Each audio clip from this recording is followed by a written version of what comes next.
You paid a cooling bill this month. Maybe $300, maybe $500, to run a machine that consumes 6% of all electricity generated in the United States every single year. A machine that leaks refrigerants into the atmosphere at warming rates up to 5,000 times more potent than carbon dioxide. A machine that costs between $400 and $700 annually just to operate, before maintenance, before repairs, before the compressor replacement that is coming whether you want it or not. 3,000 years before that machine existed, Persians were keeping ice frozen in a desert where outdoor temperatures hit 110 degrees Fahrenheit, using no electricity, no refrigerant, no moving parts, no bill. By the end of this, you will understand exactly how that system worked, when it was buried, and why the people responsible for burying it had precise financial reasons to make sure you never learned it existed. 3,000 years, zero electricity, 30 degrees of cooling. This is the story of the Persian wind machine we were told to forget. It is 100 degrees Fahrenheit in the ancient city of Yazd, in what is now central Iran. The year is approximately 1000 BCE. The sun has turned the street stones into griddles. The mud brick walls radiate stored heat back into the air at dusk, making evenings nearly as brutal as afternoons. There is no shade that helps. There is no breeze at ground level. But inside certain buildings, the temperature is hovering around 75 degrees. The air moves. It is dry and cool and faintly scented with something mineral, something clean. And in a subterranean chamber beneath one of the city's great central structures, workers are retrieving blocks of ice the size of a grown man's torso. Ice in the desert, in summer. This is not legend, not exaggeration, not metaphor. It is one of the most thoroughly documented engineering achievements of the ancient world, still partially functional in several locations today, studied by physicists and building engineers from Oxford to MIT, who consistently describe it with the same word, optimal. The name of the system is badgir. In Persian it means windcatcher, and what the Persians built around it over the span of roughly 3 millennia is not a single invention. It is an integrated architecture of passive cooling that represents the most sophisticated temperature management technology the pre-industrial world ever produced. Not one of the most sophisticated. The most sophisticated, full stop. And you have never been told about it. Not in school. Not by any contractor. Not by the companies who now sell you machines that consume 6% of all electricity generated in the United States every single year. Machines that leak refrigerants into the atmosphere at warming rates up to 5,000 times more potent than carbon dioxide. Machines that cost the average American household between $400 and $700 annually just to operate. Just for the electricity before you count the maintenance, the refrigerant charges, the compressor replacements. You were not told about it because you cannot bill someone monthly for wind. Here is how it worked. A badgir is a tower. That is the simple version. A tall, narrow tower rising above the roofline of a building, sometimes by 10 feet, sometimes by 30, sometimes by more. The Dawlat-abad garden in Yazd contains the tallest surviving example in the world. It stands 33.8 meters tall, roughly 112 feet, built with 8 sides oriented precisely to capture wind from every possible direction. 112 feet of kiln-fired brick rising out of the desert floor. And it is not decorative. Every inch of that height is engineering. The tower is hollow. At the top, it has vents oriented to face the prevailing wind. That wind, blowing at ground level at perhaps 5 or 10 miles per hour, accelerates as it rises. At the height of the tower's opening, it is moving faster, it is cooler, and it is drier than the air at street level. The tower captures that wind and does something simple and ingenious at once. It pushes it down the column, down through the building, out through a low vent at the back of the structure, creating a pressure differential that pulls more air in from the top. The tower breathes, like a lung, continuously, without stopping, day and night. That alone drops interior temperature by perhaps 10 to 15 degrees Fahrenheit. In a desert summer, that is the difference between survivable and unbearable. But the Persians were not content with survivable. They wanted to make ice, so they added the second system.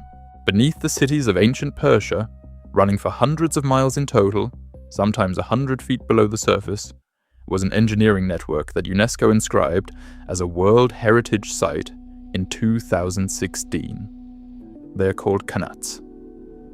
Underground water channels, hand-dug over generations, sloping gently downward from mountain aquifers, delivering clean, cold groundwater to desert cities through a gravity-fed system that required no pumps, no wells, no machinery of any kind. Iran still has approximately 376,000 kilometers of qanat galleries and shafts. 376,000 kilometers. Some of them are over 1,000 years old and still carrying water today. So the Persians had two things: a tower that moved air downward and underground channels carrying cold water. What happens when you route moving air across cold, running water? Evaporative cooling. The same principle your body uses when you sweat. Water evaporates, and the phase change from liquid to vapor pulls heat out of the surrounding air. A modest evaporative effect drops air temperature by another 8 to 12 degrees. Combined with the height advantage of the tower, combined with the thermal mass of thick mud brick walls that absorb daytime heat and release it slowly through cool nights, the total system produces indoor conditions that are 25 to 30 degrees Fahrenheit below outdoor ambient temperature. 25 to 30 degrees. No electricity, no refrigerant, no compressor, no maintenance call. In Phoenix, Arizona, where summer afternoons reach 115 degrees, that system would deliver indoor temperatures between 85 and 90 degrees without a single watt of power. Not perfect air conditioning by modern standards. But compare it to a tent. Compare it to nothing at all. Compare it to what the people of Phoenix pay for electricity every July. And then ask yourself why no one teaches this in engineering school. There is a reason. We will get to it. But first, the Yakchal, because what I described above is the cooling side of this system. What the Persians built on top of it still looks impossible when you see it for the first time. The Yakchal, the Persian ice house, is a conical structure, domed, typically 12 to 18 meters tall, built with walls up to 2 meters thick. The mortar they used was called saruj, a mixture of sand, clay, egg whites, goat hair, lime, and ash that was so impermeable to water and heat that archaeologists who have tested surviving samples describe it as functionally comparable to modern waterproof concrete. That mixture is worth pausing on. Egg whites, goat hair, lime. They were building weather-resistant, thermally insulating, water-impervious walls from materials any farm could supply, 3,000 years before Portland cement existed. The formula was passed down through builders and recorded in Persian manuscripts. It was not secret, it was just never exported. The Yakchal is connected to the Windcatcher towers and qanat channels in a complete loop. In winter, workers would flood shallow pools outside the structure at night, and in the cold desert air, that water would freeze. The ice was then cut into blocks and transported underground into the Yakchal's central chamber, where the combination of thick walls, insulating mortar, and continuous passive airflow from the badgir towers maintained temperatures low enough to keep that ice solid through the entire summer. Not just cool, solid ice through July in a desert. The Yakchal of Abaku, still standing near Yazd today, rises roughly 20 meters off the desert floor. The Yakchal Moyedi in Kerman, also still standing, also roughly 20 meters. The twin Yakchals of Surjan in Kerman province, still standing with their characteristic shading walls between them that blocked direct solar gain during the loading and unloading process. The ice stored in these structures was not a luxury item for the Persian elite. It was infrastructure. It was used to cool the food supply, to preserve medicine, to provide relief during heat emergencies. These were not palaces. They were civic systems. They were the cold storage grid of the ancient world, and they worked without a single kilowatt-hour of electricity, without a compressor, without a refrigerant that would need to be recharged, without a single part that could wear out. Now ask yourself why you are hearing about this for the first time. This knowledge was not unique to Persia. The moment you start looking, you find the same engineering logic embedded in cultures across the ancient world. In Egypt, wall paintings in the tomb of Neb Amun in Luxor, dating to 1300 BCE, clearly depict wind towers atop buildings. Those paintings are now in the British Museum. Not theoretical reconstructions, Paintings showing a functioning technology that existed 1,000 years before, the Persian systems were at their height. The Mughal architects of medieval India built step wells called bauli, underground structures where descending levels brought inhabitants progressively closer to the water table and the cooling that came with it. The galleries carved into those step wells ran 6 to 8 degrees Celsius cooler than outdoor air, without any artificial assistance. In the Agra fort, the architects ran water from step wells through channels inside the walls themselves, creating a continuous evaporative cooling effect inside solid stone structures in one of India's hottest provinces. In Rome, the Hippocos system circulated air beneath floor slabs and through hollow wall cavities, demonstrating the same understanding of convective airflow that the Persians were using for cooling. Different climate, same physics, different application. Every sophisticated ancient civilization with a heating or cooling problem eventually arrived at the same set of solutions. Height differential for airflow, thermal mass for buffering, water for evaporation, earth for insulation. The variables changed. The physics did not.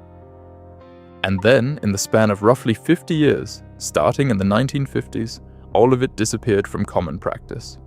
Not from the record books, not from the physics equations, from buildings, from building codes, from architectural training, from contractor catalogs, from the vocabulary of anyone you might call to help you stay cool in summer. Gone. Now we have to talk about the man who started the machine that made it disappear. Willis Carrier was an engineer from Angola, New York. In 1902, working for a printing company in Brooklyn that was having trouble with ink bleeding in humid summer air, he designed a system that controlled both temperature and humidity using cooled coils. He was 25 years old. The system worked. He called it apparatus for treating air. It was not designed for human comfort. It was designed for a printing press. By 1915, Carrier had founded the Carrier Engineering Corporation. By the 1930s, air conditioning had been installed in movie theaters, department stores, and eventually government buildings. Not because it was the most efficient way to cool a space, but because it was the most profitable way to sell cooling as a recurring product requiring regular maintenance, refrigerant refills, replacement parts, and electricity, all of which flowed through commercial supply chains that the new HVAC industry controlled entirely. A Windcatcher does not require maintenance. It cannot be serviced. It cannot be replaced at end of season. It does not use electricity and therefore does not generate a monthly utility bill. It cannot be sold in a box, shipped in a crate, installed by a licensed contractor, or brought up to code under regulations written by industry groups whose members manufacture compressors. A Windcatcher generates zero ongoing revenue. In economics, this is called a non-rivalrous, non-excludable good. You cannot charge for wind, you cannot meter it, you cannot restrict access to it through a utility monopoly. From the perspective of any business model built around selling cooling as a service, the Windcatcher is not just competition, it is a category error. It is the wrong kind of solution to the problem, and the industry that grew up around mechanical cooling had every financial incentive to make sure it stayed that way. This did not require a conspiracy. It required something more mundane and more effective. The systematic removal of passive cooling from architectural education, from building codes, and from the default vocabulary of what counts as a real solution. By the 1960s, architecture schools in the United States and Western Europe had largely stopped teaching vernacular climate response. The movement was called International Style, championed by architects like Mies van der Rohe and Le Corbusier, and its aesthetic logic demanded buildings of glass and steel that were deliberately disconnected from their local climate. Glass walls, flat roofs, no overhangs, no thermal mass, no orientation strategy. Buildings designed to be impossible to inhabit without mechanical cooling. Then the codes caught up. Modern building codes in most American jurisdictions require mechanical ventilation for occupied spaces. They were written around the assumption that mechanical systems exist and will be used.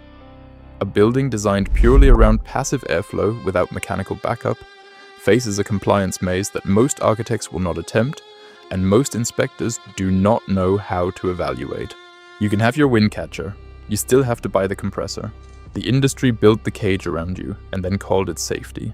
Now, stand in Yazd, Iran. middle of July. The outdoor temperature is 42 degrees Celsius, 107.6 degrees Fahrenheit. The sun is not filtered by smog or cloud cover. It is direct and total. The ground radiates heat upward. The walls of narrow streets radiate heat sideways. Every surface you can touch will burn your hand in under 3 seconds. You walk through an arched doorway into a traditional Persian house. The street noise drops. The heat drops with it. Not a little, substantially.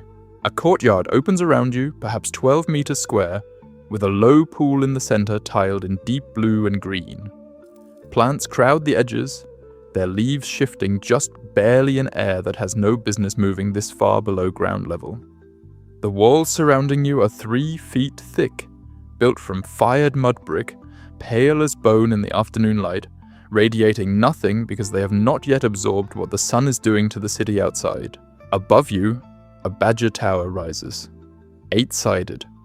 Its wooden louvers are angled to the northwest, toward the prevailing wind that crosses this part of Iran in the summer afternoons, the wind that has been carrying dry air from the high plateaus across the desert floor toward the city's edge. The air in the courtyard moves.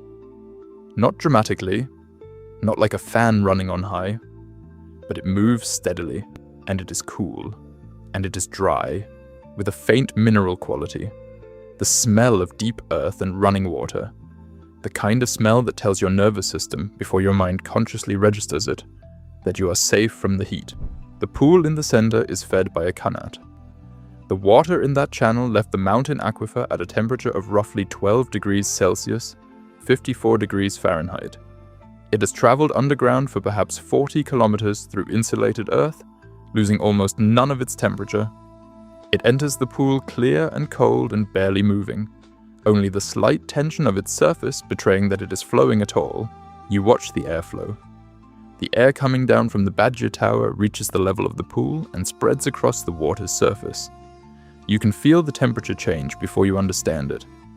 The evaporation happens silently, continuously. The physics of phase change extracting heat from the air without any machinery, without any energy input, just the simple thermodynamic necessity that liquid water requires energy to become vapor, energy it takes from the air around it. The cooled air sinks. It moves along the floor of the courtyard, flows through a low vent at the back of the house, and exits into a secondary space where it eventually rises and escapes, pulling more air down from the tower above, maintaining the circulation. You reach out and touch the wall. Not with your fingertips, with your palm. You press your palm flat against 3 feet of mud brick and hold it there.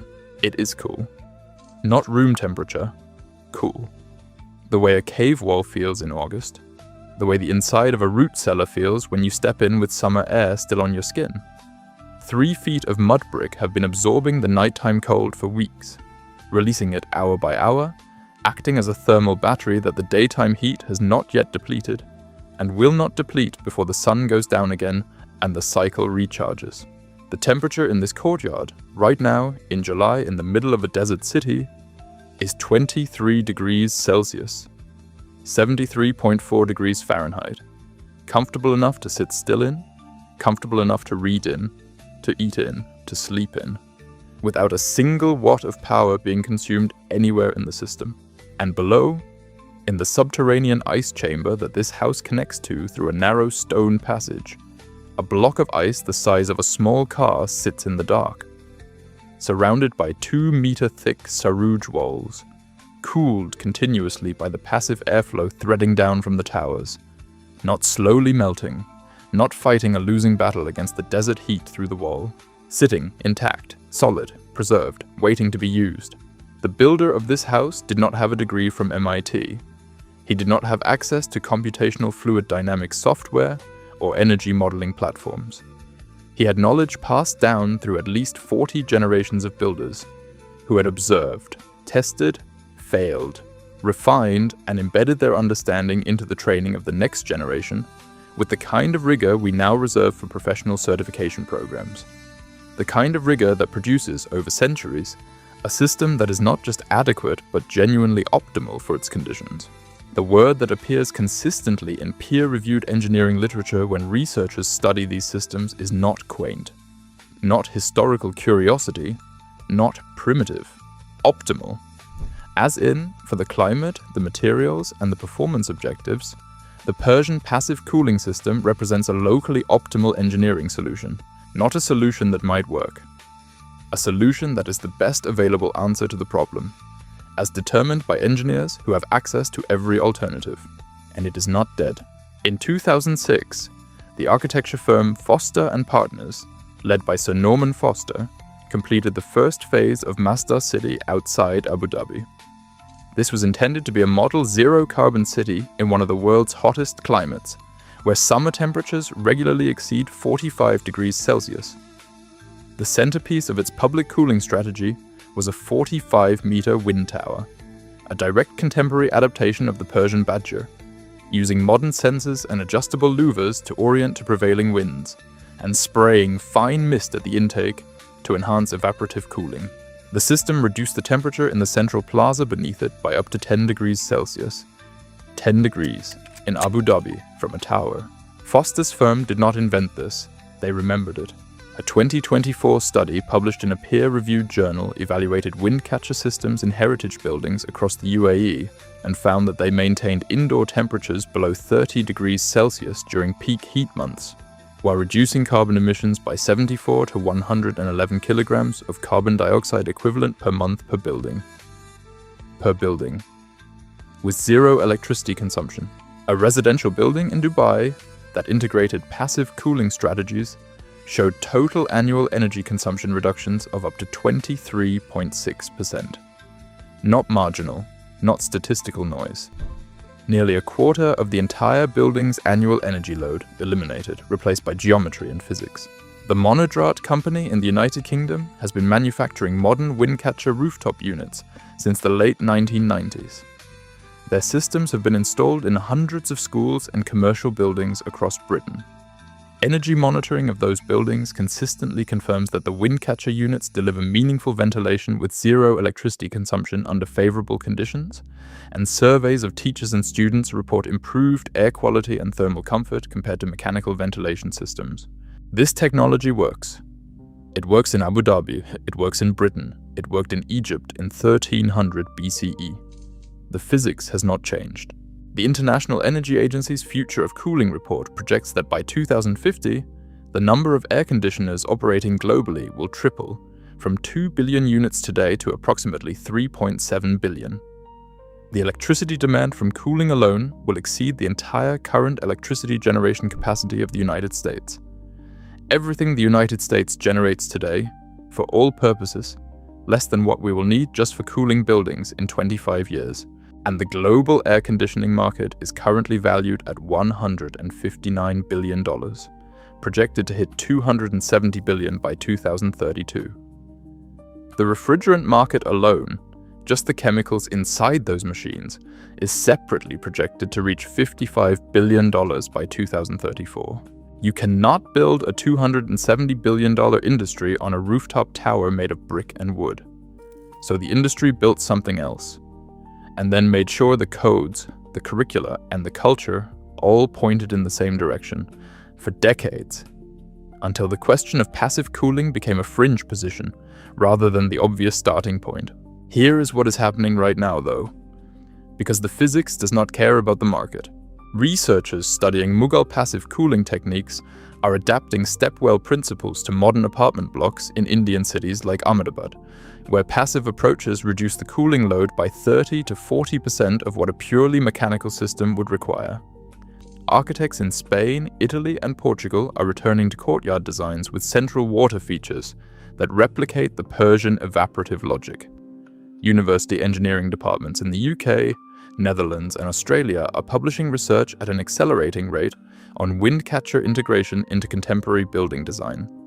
And the performance numbers they are reporting are consistent with what engineers in Yazd already knew 3,000 years ago. The passive cooling research in academic journals has accelerated sharply since 2015, tracking almost exactly with rising electricity costs and the growing regulatory pressure on refrigerants. Engineers who have spent their careers specifying mechanical systems are being asked, for the first time since the 1950s, whether the building itself can do the job. Some of them are discovering that it can, and that it can do it better, longer, and cheaper than anything in the catalog. Now the question, can you build this? The honest answer is, parts of it. Yes, all of it, depends on where you live. A windcatcher in its simplest form is a cupola with oriented intakes, placed on a roof to capture prevailing wind and direct it into living space below. Traditional windcatchers were built from mud brick, stone, fired clay tile, and wood, all materials a competent builder can work with. The commercial units from companies like Monodrat demonstrate that modern adaptations exist and are code compliant in many jurisdictions, but the underlying principle requires no proprietary product. The effective height is the critical variable. You need the intake to be above the turbulent boundary layer at ground level, typically at least 3 to 5 meters above the roofline, to capture clean, faster moving wind. Higher is better within the limits of your structure. The inlet area, the opening that faces the wind, determines airflow volume. A larger inlet catches more air. Orientation matters. In most of the continental United States, prevailing summer winds come from the southwest. Your tower's inlet should face that direction. In coastal areas, sea breezes prevail from the waterside. In mountain regions, prevailing winds are valley-specific. A week of observation with a simple handheld anemometer will tell you more about your site's wind patterns than any textbook. Evaporative cooling enhancement does not require a qanat. It requires moving air across a wet surface. A damp clay pot in the airflow path, a small cistern with a trickle of water, a bed of wet gravel in the channel where air enters the living space. Any of these will drop air temperature an additional 8 to 12 degrees in low humidity environments. In the American Southwest, in the plain states, in the mountain regions, low humidity is the norm in summer, which is precisely where evaporative cooling performs best. Thermal mass is the third leg. Walls built from earth, adobe, rammed earth, or stone absorb heat during the day and release it during the cool night.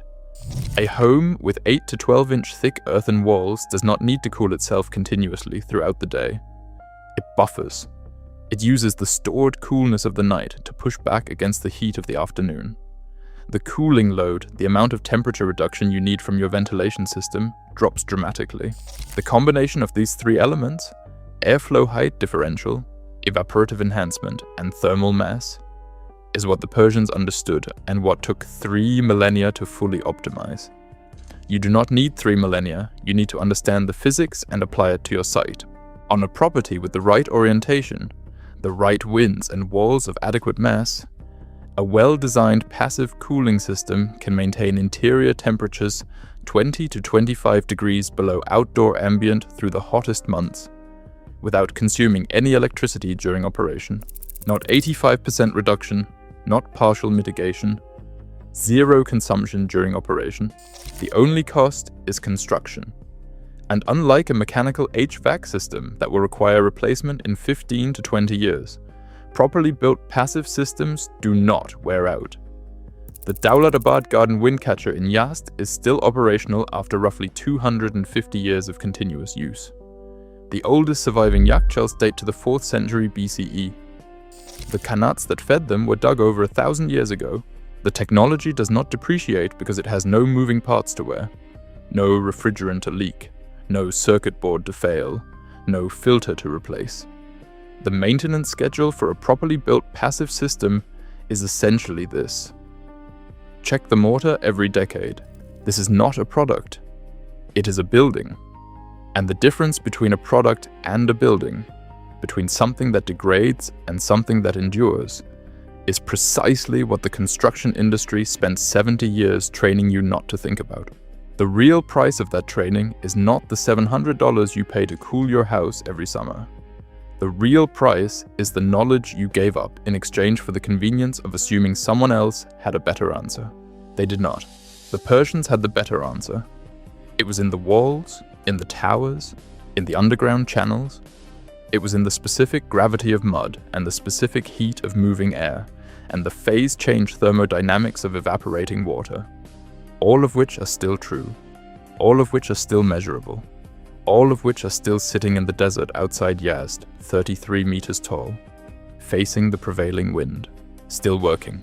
The architects who built Masdar city, with every tool of modern engineering at their disposal, looked at the problem of cooling a desert city and built a Persian Windcatcher.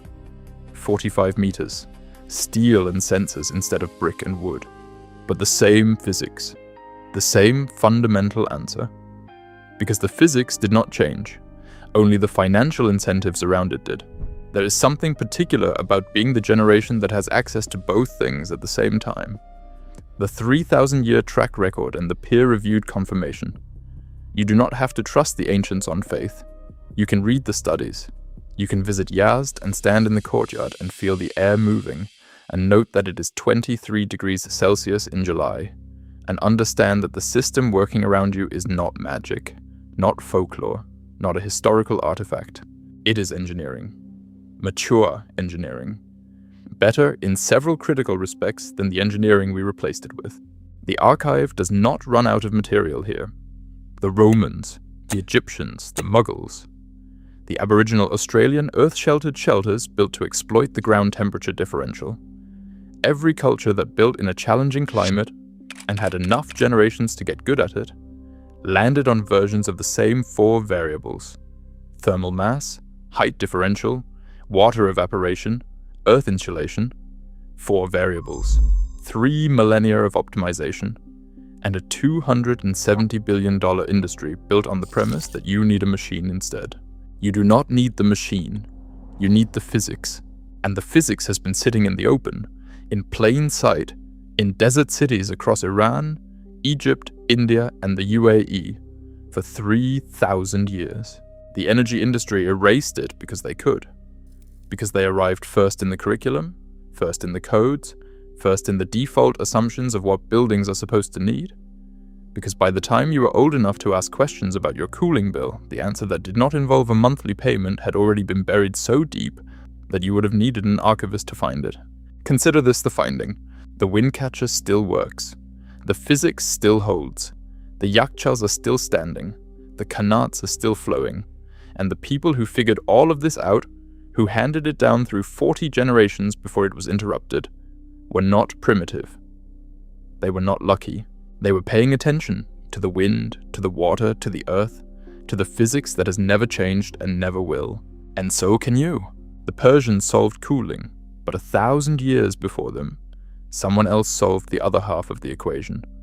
Somewhere in Scandinavia, Viking farmers had been digging rooms into hillsides and filling them with an entire winter's worth of food. No power, no refrigerant, no machine that breaks or builds. Build it once, and it feeds your family for 6 months. Some of those rooms are still working 200 years later, holding temperature within 2 degrees of a modern refrigerator, without a single moving part.